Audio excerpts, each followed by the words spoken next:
প্ৰিয় বন্ধু, জীৱনত হয়তো সুখী হৈ থকাৰ এটাই উপায়। এটি সৰু কাহিনীৰ জৰিয়তে আমি এয়া বুজিব পাৰিম।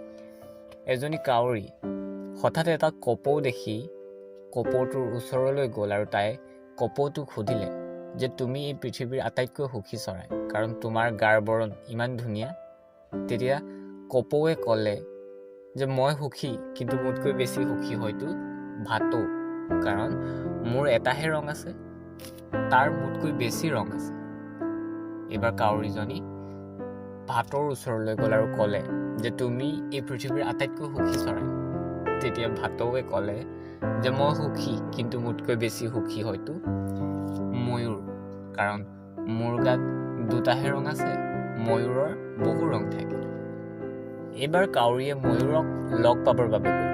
যেতিয়া কাউৰীজনীয়ে ময়ূৰক দেখিলে, তেতিয়া ময়ূৰৰ আশে পাশে বহুতো মানুহ ময়ূৰক চাবৰ বাবে, ময়ূৰৰ সৌন্দৰ্য উপভোগ কৰিবৰ বাবে।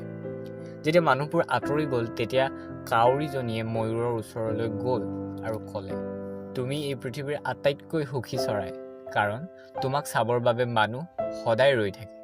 তেতিয়া ময়ূৰে ক'লে যে মোৰ এই সৌন্দৰ্যৰ বাবে কেতিয়াবা মোৰ দুখ লাগে, কাৰণ মোৰ এই সৌন্দৰ্যৰ বাবেই হয়তো মই আজি এইদৰেই সজাত বন্দী, আৰু মানুহে মোক চাবৰ বাবে হেতা ওপৰা লগায় আৰু মোকো হাজাৰ অশান্তি কৰে।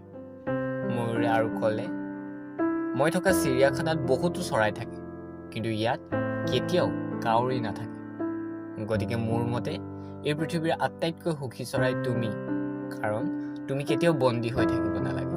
তুমি যলৈ ইচ্ছা তালৈকে যাব পাৰা, আৰু তোমাক অসুবিধা দিবলৈ কেতিয়াও কোনো নাহে।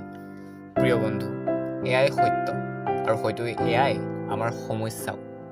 আমাৰ ওচৰত থকা অৰ্থহীন অসুবিধাৰ দীঘলীয়া হিচাপে আমাক সদায় দুখী কৰে।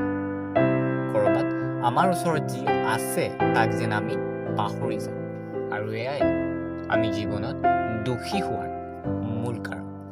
গতিকে জীৱনত আমি নোহোৱাবোৰক লৈ দুখী হোৱাতকৈ আমাৰ ওচৰত যি আছে তাক লৈ সুখী হোৱা উচিত।